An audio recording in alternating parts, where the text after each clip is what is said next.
Welcome to the Zachrilege cast, Felicia Entwistle. Hi, wait, thanks for having me. Okay, we got to do the beverage as the show starts. Now we have Okay. a fellow Game of Thrones fan on, so I'd like to say this is special, but I seem to be drinking this every show. Dragon's Milk, very very quality barrel aged stout. I've never. Ooh, I love stouts. It's available year round. It's like the only one I know that's most of them are seasonal, but this is Yeah, It's from I've never seen it. Michigan. Michigan beers are good. I'll take a look for it next time I'm in the liquor store because any beer like that we have to get at a liquor store, state owned liquor store. Correct. Yes, every state is different. That's for sure. But I'll take a look for it. I like stouts a lot. But what do you have on your side? What are you drinking? I got Pendleton. It's a Canadian whiskey, and so it's yeah, I know it's the big bottle, but it was on sale. So Serious person. I know. Oh, I didn't have to, I didn't have to worry about like hitting the liquor store for a while because of that big bottle. So, and I can't buy liquor on Sundays. So big bottle, lots of time. Okay, so Utah, because they changed the law in Georgia. They couldn't just say you can buy alcohol on Sunday. They had to make it a local, like you had to vote for it. And it's still 12:30 here in Georgia, or at least in Atlanta, Georgia. I bet other counties are different, but at least it's a little bit loosened up here. Well, that's good. That's something. Now I have out of context quotes to start, but they aren't. I don't know how out of context they are, but let's just go ahead. So we'll start. Here's the first one. My white privilege means I can say, get the fuck out of here. Is that me? Is that a thing I've said? Yes. That would be me and friend in the bar when he came up and asked us, "Hey, I'm not racist, but can I ask you a question?" And my black friend had to be nice. Friend Jay Whitaker, local comedian, actor. He has to be, and podcaster. You can check out his show, Vocal Minority Podcast, the very vocal minority.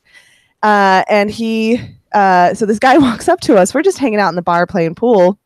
And I'd just been telling him a story about another black friend of mine getting basically the same thing, where white guys in Utah will walk up to him and be like, "Hey, I'm not racist, but can I ask you a question?"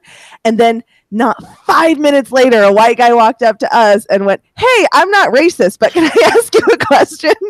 And so a lot of times, a lot of, at least my black friends have said that they can't really get angry and they can't really address these things because black men are going to be seen as a threat. Black women are going to be just seen as another angry black woman. And it's hard for them. So my white privilege lets me tell him to get the fuck out of here because I can get angry and I can be an asshole to him. So, and he left. Yeah, that's one of those. I think you talked about it on the show for like 20 minutes. Like, I'm not this, but is automatically like, yeah, you are that. Yep. Thank you for clearing it up for us. Okay, so second out of context quote, this memo is shitty. That's the James Damore Google memo. So you're on Serious Inquiries Only. Yeah. Of course, it'll be linked in the show. And and I was like, damn, that was a year ago. Like almost exactly. Yeah, it was a while ago when it happened. And I listened to the show at the time, and I had to listen to it again to get a lot of the details. But that was, it was a good episode. Thank you. It was a lot of his information was really cherry picked, and it was really slanted to what his own narrative he wanted it to be. He did a lot of correlation causation fallacy. He made a lot of assumptions, and he made a lot of claims that didn't have any even underlying studies, but he tied them to other things. Sometimes it wasn't even what he said. Like, it was a lot of fun. That was a shitty memo. And the last one, making broad generalizations is generally going to be incorrect. That's a good one. Generally going to be incorrect. Now, first of all, where are you located? I'm in Salt Lake, Utah. Salt Lake City. Salt Lake City? Salt Lake City. Yep. So you get to speak for Utah Outcasts. So I know that my show, because Zachrilege cast, no other Z atheist podcast as far as I can tell, but I think Utah Outcasts might corner the market for the U. Probably. So 211 episodes, and you've probably recorded more. So have you been with the show since it started? Yeah, I actually was. It's a fun story. So I'd actually just gotten out of my shitty marriage, and I was looking to start my own YouTube channel. And at the time, X, he posted in an atheist Facebook group where no longer any of us are in anymore. But he posted that he wanted to start a podcast and he wanted to know what kind of podcast people listen to. So I commented, and then I saw an opportunity. And I messaged him. I said, "Hey, I've always wanted to do a podcast. Could I maybe join?" And he said yes. So we'd actually recorded several episodes. Nobody needs to go listen to them. It's fine. But before we'd even met in person. So now we're really close friends. What was, because I see 211 episodes, so you've been at it for a while. Like, when did it start? I mean, it seems like it's been a long time. It's over 3 years now. I think we're close to 3.5 years we've been doing the show. So it's YouTube, a beautiful like atheist podcast, like the 2014, 2015 time. That's when like a lot of shows got off the ground. Yeah. I think we're just now really getting off the ground, honestly. But we also go to YouTube and stuff, and with that we haven't been doing as long. And it's bullshit because now I can't record topless. Yeah, there's a difference when there's video involved, I guess. When it's going on YouTube, yeah. When YouTube won't let female nipples on. So I mean, I don't know. Well, my nipples are offensive. True. See, there's a great in context, whatever quote. At some point during the episode, when I feel it is appropriate, I might throw in some like feminism 101 type questions. Okay. Like you of all people will be ready to answer that sort of thing. But let's stick with the Utah Outcast thing. What is kind of the elevator pitch? What is Utah Outcasts? What's it all about? So it's 3 good atheist friends who want to talk politics, pop culture, and that's about it. Pop culture. Yeah. Okay. So it's all the things. We just talk about what's going on around us in the world. We really like to talk about anti-fascist ideas and far left politics. We're all a bunch of anti-capitalist assholes. I don't know. And we just honestly, we get together, we drink over Skype, and we have a really good time. We get shouty and ranty. Sometimes one of us will get way too drunk, but mostly it's a show where we felt like we needed to add something to the discourse. And so we do. It's a way for us to do something to add to the ideas being spread. And we pride ourselves on trying to have more diverse guests and using our platform to platform people who are often not platformed, like people of color, non-cis people, non-hetero people, even though 2 out of 3 of us are not hetero. And the one is only hetero-ish, so. Hetero-ish. Okay, that's one to use. So what's the normal, so is it a weekly show, and what's the usual length of it? Uncut show for top patrons, I think it's $5 a month, is usually 3 to 4 hours of content. Pared down is about an hour and a half per show. Patrons, I actually do a shorter show for you. No, I'm just kidding. We always go long. Again, we're good friends who just like hanging out and drinking and talking about things we care about. So it goes long, and we have a good time doing it. I think I already got this one answered, but I like asking it anyway. So do you recommend drinking during listening to the show, and does drinking happen as you record? Yeah, the drinking happens during recording. And I only encourage drinking during the show if you're not at work or driving. Yeah, I like but then it's required. That's a caveat. It's a nice caveat to have. Yeah. Don't drink and drive, and don't drink at work. That's not really that's just my advice, honestly, on the work one. It's not a requirement. So do you have over the course of this show some guests you've had on that you really like are proud of having on, and people that you've really enjoyed having and are not embarrassed because they've had bad issues happen since you've had them on? So that happened a few times. Marissa Alexa McCool, Yes. the Cis Are Getting Out of Hand and Inciting Incident podcast. I am, in fact, the only cis person to ever go on the Cis is Getting Out of Hand. So she's been on our show a few times. She's a delight. Alex Jules, formerly of Dogma Debate. He's wonderful. I chit chat with him pretty regularly. And so he's always fun to have on. And I don't think he's capable of embarrassing me at this point. Like, I just think he's a really legitimate person, really good person. Honestly, I'm pretty proud of most of our guests. I don't think we've had one that I've been like, ew. Kerry Jackson, he's a local radio host here. He's been on our show twice. He invites us over to his very nerdy basement. I mean, it is decked out in just all of the nerd memorabilia you could possibly want. He has his own show, Geek Show Podcast. He's had us over at his place to record an interview a couple of times, and he's a delight. I think we've been really fortunate in kind of giving a good read to people, and really proud of a lot of the guests we've had on. But do you have some guests that you're like dream guests for the future that you want to have on? Yeah. Oh my God. I guess my number one dream guest would be Peter Coffin, the YouTuber. Oh, yeah.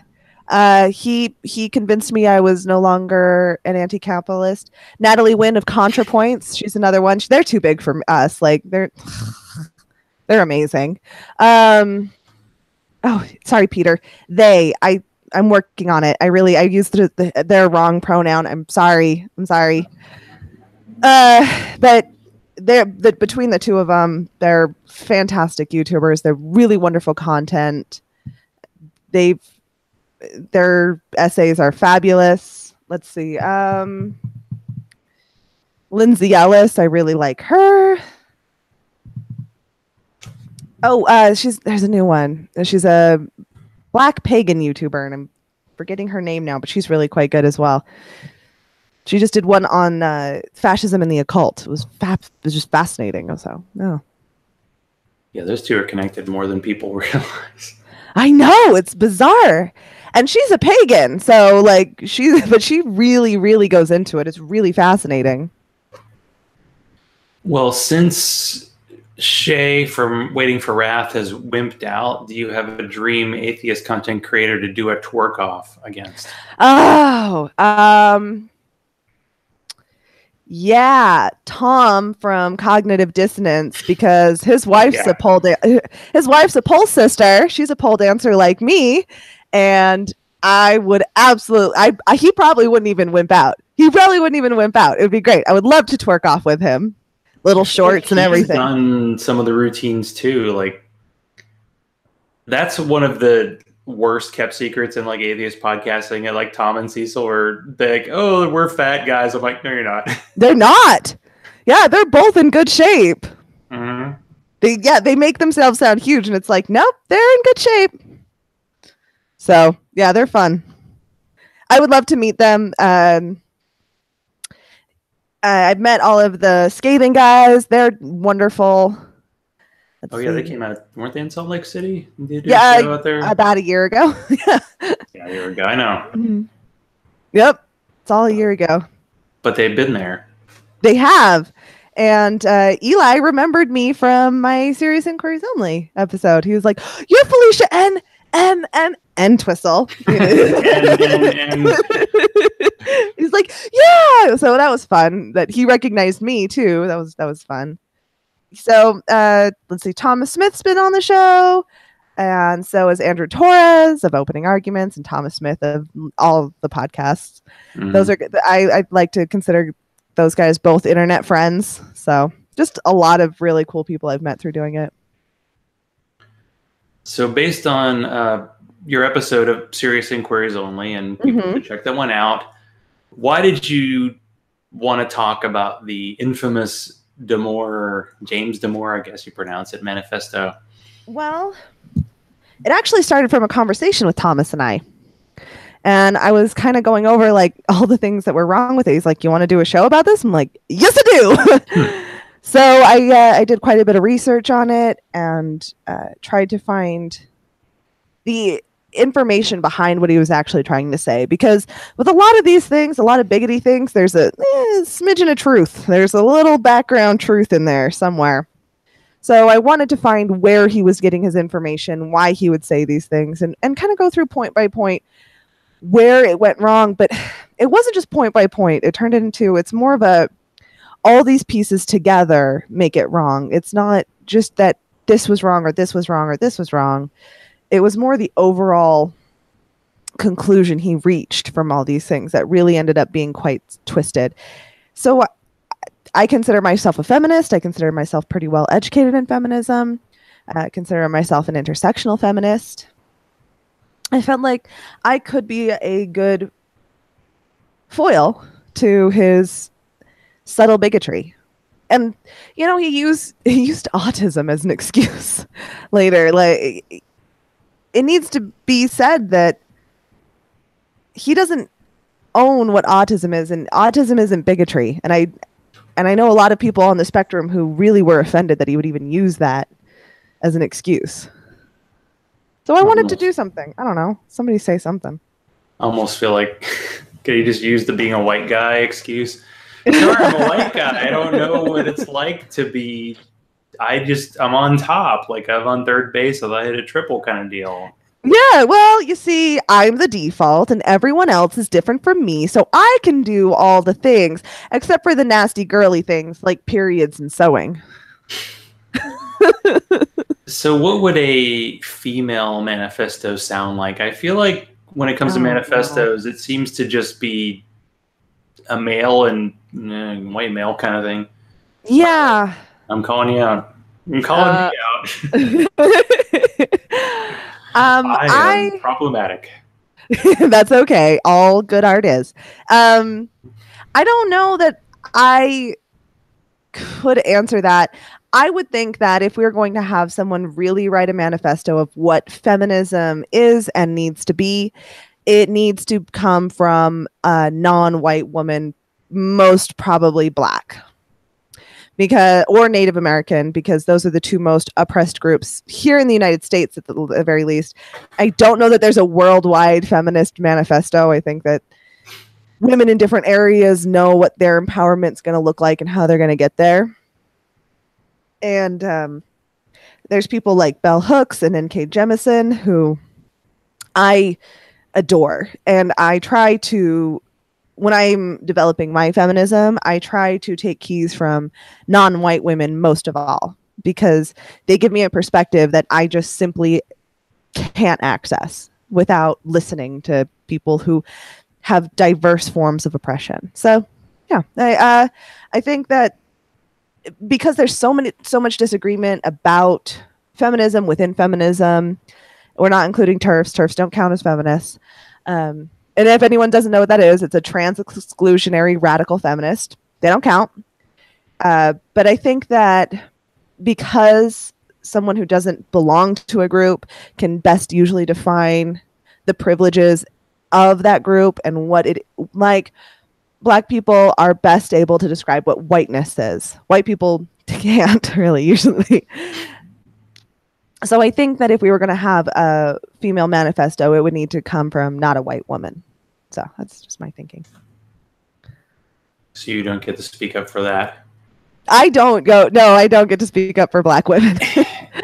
Do you find, though, that, I don't know, the center/right always tries to create kind of a straw man version of anything and say, this represents the whole thing? Like, they got to find a bad version of feminism and go, okay, that represents the whole thing, therefore it's bad, needs to be thrown away. You know, yeah, I think so. And that's honestly because any kind of progressive movement does not ally with the center. The compromise between slavery and not slavery is just a little bit of slavery. The compromise between police brutality and right. Yeah, and right. Not good. The compromise between not police brutality and police brutality is some police brutality, and the compromise between women's liberation and not liberation is just a little bit of owning women, just a little bit of just a little bit of it, or maybe like half and half, right? So the thing is that if they steel man any of these positions, it's going to work against the rest of their interests. Like, they can't steel man any of these positions, so they will discredit the whole, which ends up serving the purpose of capitulating to the far right. They better ally with the far right. They can sit there and say that they don't hate gays, but when the gay rights movement says trans people are people, the LGBTQ movement says trans people are people, that threatens masculine dominance just a little bit too much. And their compromise is, mostly masculine dominance, not like all masculine dominance. Like, I want women to be sluts. I don't want the Handmaid's Tale, but they end up allying far more with the Handmaid's Tale. So I think that's why they have to, by essence, they have to find the worst, because if they tried to even find a compromise with the left at all, it moves it left at all, and they can't do that. Yeah, I was wondering, because I can't remember what it was that kind of allowed Fox News to take over. Like, there was a rule with like news that you had to be even-handed. Yeah. But it seems like on the left, there's always this attempt to be even-handed and say, well, both sides are kind of trouble. And then when it comes to the right or the center, people pretend to be in the center, which is just kind of like just left of Hitler. It's just, nope, sorry, this is how everything is. And well, see, as the Overton window shifts, right, our center becomes whatever is the center of what we see. If people are not aware of the Overton window, it's the broad spectrum of political positions, the entire thing. So, we could have just the very far communism over here, which to the left, this is my left. I don't think it is for people who can see me. So to my left, right. Yeah, you're right. Okay, so to the far left, to the far left.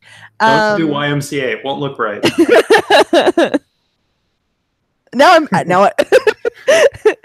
So to the far left, you're going to say have communism, which I'm not necessarily opposed to, but I don't think we actually know what communism would look like, and I don't think it's achievable in the near future. But so you have communism over here and you have fascism over here on the far right. And the Overton window says that within any given society, you can only really have a political spectrum on a level of that. So when everything moves to the far right, the center is to the right. Now, if they say ally with pro-life, that's going to move everything more to the right, and the center stays here. And now the center is even further right. It's the fallacy of the center. There is no real center in politics as far as I've been able to determine. And I don't think we've ever seen a true leftist country.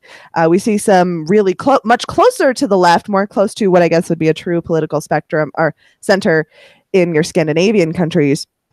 I don't think we've actually achieved what the left actually looks like, even close yet. Yeah, it does seem in the past 50 years in America, weird that Lyndon Johnson was like our lefty president, but like every Democrat who becomes president tries to compromise, and every Republican's like, no, fuck it, I'm going my way. And half the time they didn't even win like the majority vote. I mean, we have George W. Bush in 2000, and then we have the whole Trump phenomenon. It's like you pretend you have it even though you didn't really earn it, and there might be something to be learned from that, but it's still kind of expensive. Well, they don't care. They okay, so our current political right is authoritarian. It's this law and order, Blue Lives Matter. You stand for the fucking flag, you ungrateful Negro. I'm using that ironically. If anyone wasn't sure, I was using it ironically. Like you're not stepping in line with what I believe should be human existence. And they will claim that that's on the left because some attempts at communism kind of did do that. But progressivism at least in the current sense, is more about individual liberty with collective action. And so, unfortunately, as things have moved more and more left, we're seeing a more and more authoritarian takeover. In my opinion, the best, most centrist Republican is an authoritarian, and at the worst, they're fascists right now. Literal fascists. They haven't instituted true fascism yet, but they are fascists. Authoritarianism is... Yeah, I was wondering, because in the past 24 hours, John McCain died. If you're listening to this in the future, during the recording of this show, John McCain died in the last 24 hours. And it's been very interesting to see people go, well, he was trying to be on both sides because he once defended Obama against someone who was terrible. He defended someone calling him a Muslim by saying, no, he's a good man. I don't know if people know this, but there's good people who are Muslims. That's a true thing. That's a true thing. Atheists, I'm looking at you. It's hard to believe. Hold on. Cat's trying to take my headphones. I saw that. I'm like, no. Cat's like, hey, I'm taking this and running. Yeah. He got caught on his foot as he jumped. Too damn long. But he was the guy who did the song "Bomb, Bomb, Bomb, Iran." It's John McCain wasn't cool. He actively opposed women's rights to bodily autonomy. He was a supporter of heavier policing, and so more police brutality, more school to prison pipeline for people of color, and higher incarcerations of people of color. Over policing is a real problem.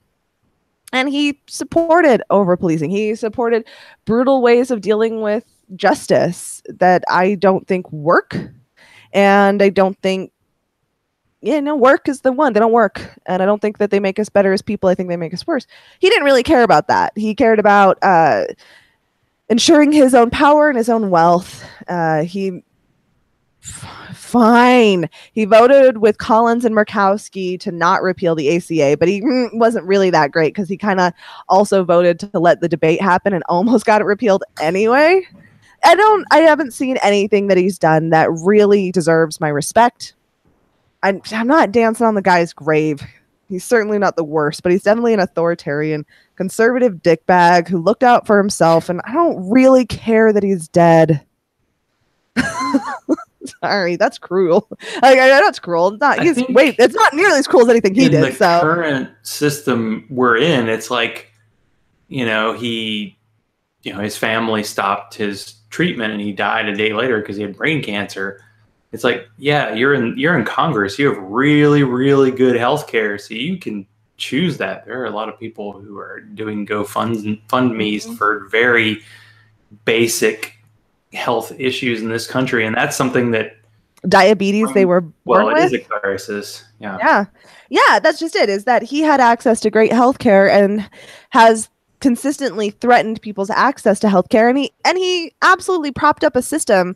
The ACA supported privatized health care because he opposed any sort of public health care option. He has made it harder and harder for people who are not wealthy white men. Well, he doesn't really hurt wealthy white women either because they can just get abortions and they don't care. But his policies have been really quite harmful. And I don't care if he seemed like a nice guy. To quote BoJack Horseman, I don't really believe in a deep down. I really only think you are what you do. So that's kind of my opinion. Maybe that's extremist, but I'm going to go back to Bell Hooks, black woman philosopher from the United States. And she talks about love not being a feeling that you have, but the actions that you embody. The most important thing in being in love isn't that you feel these things. It's how you approach the relationship and what you do to be in love. And I feel like that applies to everything else we do. It doesn't matter if you feel like a loving person, if you're not behaving in a loving way to society, if you're not behaving in a beneficial way for society, if you're not actively working for the betterment of most people, but for the betterment of a few, I don't care if you're nice about it. And I don't think he was that nice about it. So, like, Yeah, it's I don't just know. the be I don't civil, care. but only if you're on the left kind of thing. Yeah, And I really do think if you're in public office, you're supposed to be supporting the greater good. I And it agree. seems like people go into office just to get rich, like to Some get do. richer, because usually when someone runs for office, and then if someone's a bartender from Queens, oh shit, don't ask her about socialism because then we're in trouble. But Yeah, I love her. She's it's amazing, like isn't all she? these questions about, like, anytime you ask like anybody in Congress about like the internet and how it works, you're like, oh shit, these people are 80 years old. So I mean, I don't know. Is Orrin Hatch actually Oh God. representing you? Because I don't remember. Yep. Okay. He's my senator. I live in Georgia. I have some pretty bad people representing me. So Oh God, but Orrin Hatch, he's a monster. all of a sudden he's like, Trump's cool. Oh, he was always fighting with Trump. He's always been a hardcore capitalist, like betrays the people, does not even vote in line with what Utahns as a majority want. He does this constantly, but he's a Mormon, and the church here has such dominance that like the membership can't, by and large, vote against it without there being some real shit coming down from the top. I mean, they are threatening these people's eternal lives with these politics. And what we expect people to make like rational choices, to vote for things that are actually in their interest when their eternal life is on the line. They're not going to do it. Oh, I have so much to say about Orrin Hatch. Oh, I hate him so much. But I hate him as much as I hate Trump, I think. So you're in the state of Utah, but you are not affiliated even in the past with the Mormon church, right? No, I was born and raised a Catholic from a super Democrat family. So have you kind of split with them on religion? Are they still there? My family? Yeah. Nobody in my family is religious anymore. My mom doesn't believe in God, but she doesn't want to call herself an atheist because she thinks atheists are kind of assholes, and she's not entirely wrong. Yeah, and I was like, oh, yeah. But she doesn't believe in God. The voice goes up, you're like, yeah, maybe. Yeah, it's fair. She doesn't believe in God. My dad no longer considers himself a Catholic. He does still believe in God, but even when I was a Catholic, he told me God wasn't a man so much as energy. So, I mean, they were kind of hippie parents. Yeah. I always had a pretty liberal upbringing. My parents had their own kind of interpretations of God and religion, and it was really quite liberal in that small L liberty kind of way, right? And when I became an atheist, nobody cared. All my siblings now, I have siblings from my parents are divorced, so there's siblings from both marriages, and all four of us are atheists. It just kind of religion was never something that my family held as like a value. I've been really fortunate, honestly, that I get way more emotional support, and I get the kind of family that really accepts you for what you are. When I was talking about being bi recently with my mom, she laughed and she went, I had a feeling you'd be bi when you were a kid. So yeah, no, I've been super lucky. My family's really accepting. I as long as I don't do anything, really, really terrible, I think my family would accept me till the end of time. I mean, I have to do something really terrible for them to not. Well, what is the kind of local atheist community like where you are? Like you mentioned Sunday assembly, like yeah, you're really into that. What's it like to go to those services, as we say? The congregation. It is a congregation. Mm-hmm. It's lovely. So I love singing in groups. I always have, and it was something I really missed as an atheist. Was not being able to go to church and sing in groups. I always felt really connected, and there's actual evidence about this. Like singing in a group actually makes you feel more connected to the group, and it makes you feel more part of a thing. And humans, there's a really interesting new theory of mind out there related to Philosophy Tube does a great one on this, related to humans and our social interactions, that we are not, in fact, a single mind. We're not like an insect hive mind either. It's a completely new theory of mind where we are so social that interacting is almost a necessary part of us. And there's people who are going to be like, oh, not for me. I don't believe it. I think once a month you can make time. And it'll do you a lot of good. So I get to sing with people. Then we usually play a game of some sort really fast. We did philosophical speed dating where they'd have a card and then we would why are we here? And then we would have to talk about it. And in philosophy, there's no wrong answer, really. Well, there is, but oftentimes you can't agree on a consensus anyway. But we played that. We've done Dutch clapping, which is really silly. You can look it up. So instead of like the Catholics doing peace be with you and also with you, we do like big thumb wars. So you touch another person, you talk to people, you get to know people, you sing songs. Then my favorite part is community share, where somebody in the congregation gets up and shares something important to them. The last one, again, it's only once a month. So I'm like, I'm not waking up every week for this. But the last one, one of our congregants, was the matron of honor, and she'd never really spoken in front of people, so she wanted to practice her speech, and I thought that was wonderful. Like, that's what we should be doing for people, is like giving them a space to do these things and explore these parts of themselves and be vulnerable with other human beings where they're safe. And so I love it. I absolutely love it. I learned something new. I learned about new volunteer opportunities. I get to see people that I really care about. My very best friend in the whole wide world is on the board, so she'll come over every service and like hug me and we'll sing a song together. It's really great. Like, so, I mean, I don't do a ton with Sunday Assembly. I just kind of go and I help out with a few things here and there, but I think it's really special for people who have been looking for a way to have community, especially people who are struggling socially. This is a really great way for you to start building up community and having a safe place to explore social interaction where you don't have to be good at it. You just don't have to be good at social interaction to be welcome there. I think it's fantastic. If you don't have a local Sunday Assembly, please start one. They're great.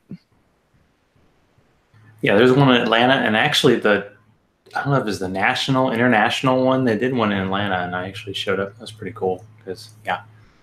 That's a lot of fun. It was a British thing, and it came over here. Uh-huh. It was started by two British stuff in America. It's okay. It's all right. Well, they wanted us to steal it. They wanted us to do it too. It was two British atheist comedians who missed church, and then I'll go and do the farmers market with my friend, and we'll be like, "We're not a cult, but that's what we'd say if we were one." And that's from the advertising of from Sunday Assembly from the original one is. We're not a cult, but that's exactly what we'd say if we were one. Now, are you still involved in Atheists of Utah? I heard you were on Godless Revolution, but it was from the time that like Trump was still pre-president. Yeah. It was a little hard to do. Yeah, I parted ways with Atheists of Utah. But the gala sounded fun. Or gala. You discussed how it's hard to pronounce that word. Yeah. Yeah, gala. It's gala. I prefer gala. I prefer everything a little more gay. No, the gala was fabulous. It was a lot of fun. It was a really good time. One of my favorite pictures with me and my best friend came from that. That was a good time, but all right. There started to be some pretty real disagreements with how I thought we needed to do community building and how the rest of the board wanted to do community building. And I started to feel less and less welcome. And so I resigned. Like that's my feelings on the subject. That's not indicting anyone in particular. It's just the way I felt. Well, I know like atheist community is relatively small, but there are like 40,000 different denominations of Christian. So can't there be all these different atheist groups? And every once in a while, if we all get together for an important issue, we can we'll see about that.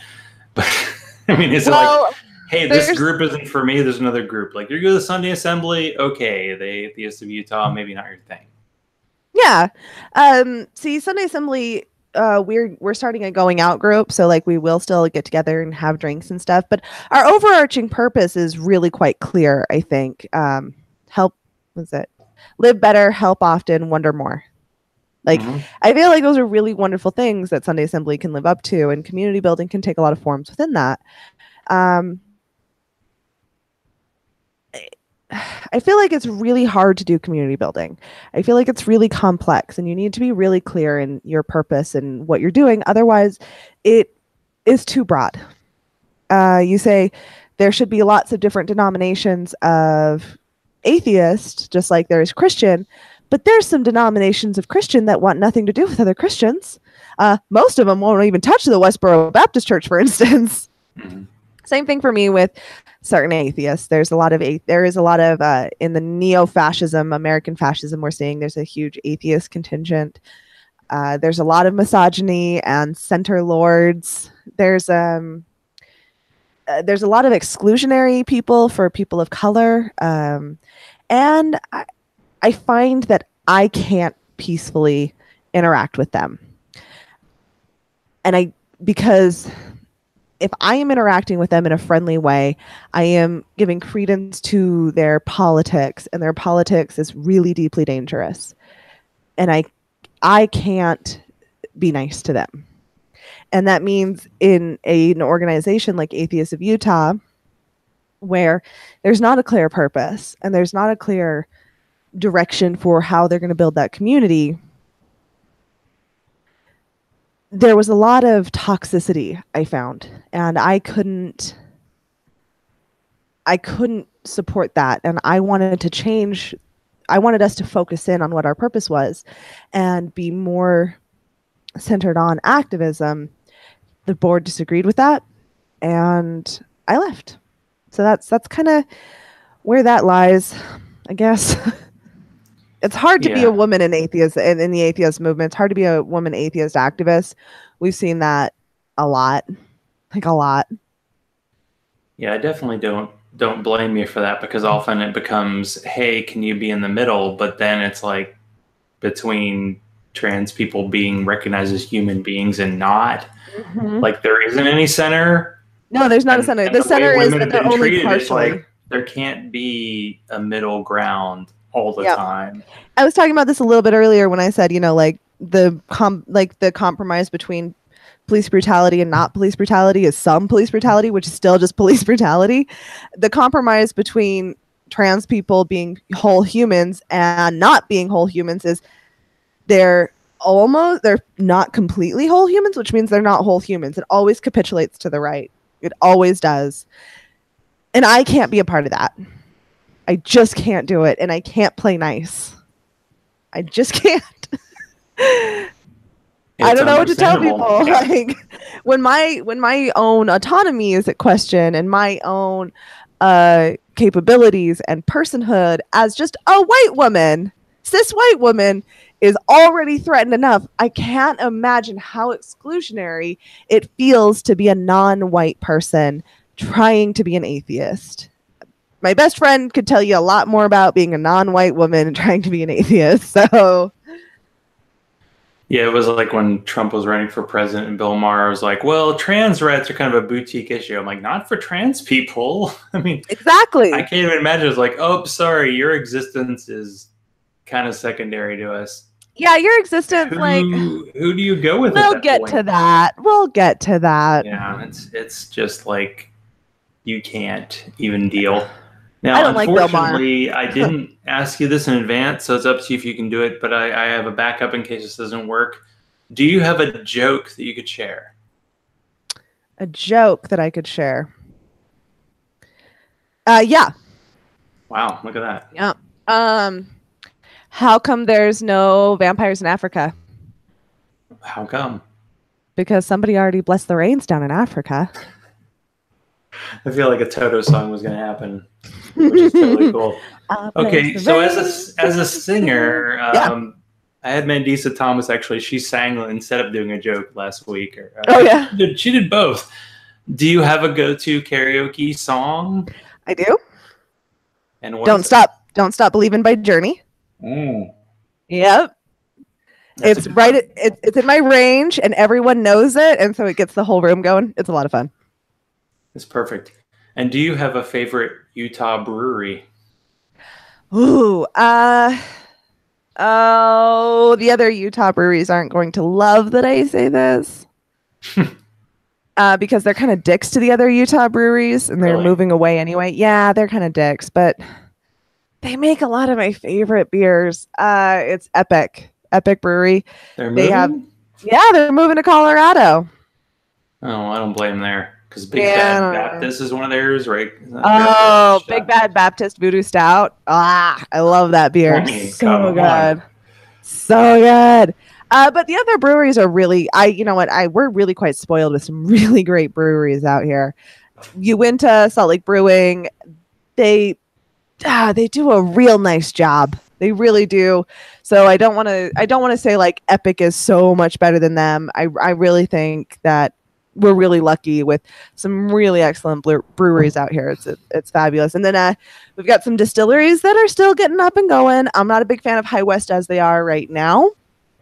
But the thing about whiskey is that you kind of have to have it aged off-site, or you have to have it made off-site and then you age it on-site.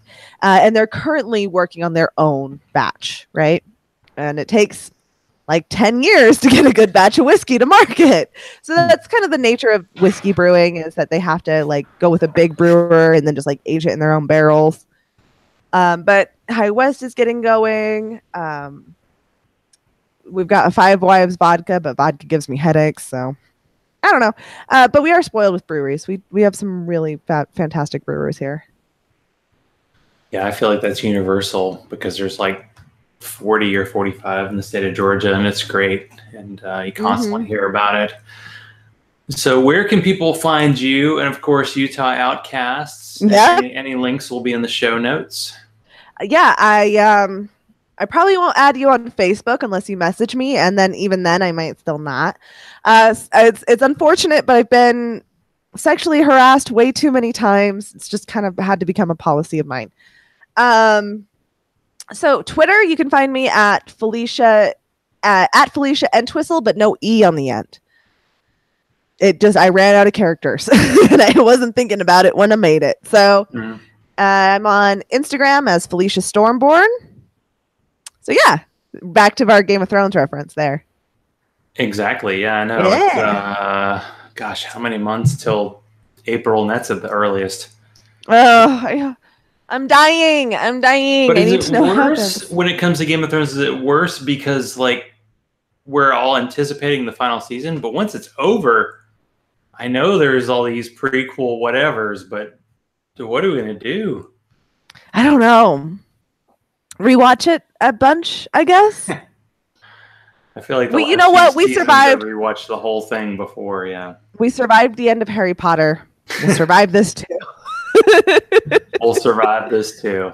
Yeah. Well, thank you, Felicia, for being on, and show notes for all links, people. So check them out. Thank you so much for having me on. It was a lot of fun. I'm glad it worked out. Me too. Sorry about all the technical issues. Ugh. Yeah, technical issues happen. It's just the way it is. Yeah, we podcasters know what that's about. Correct. All right. We'll see ya.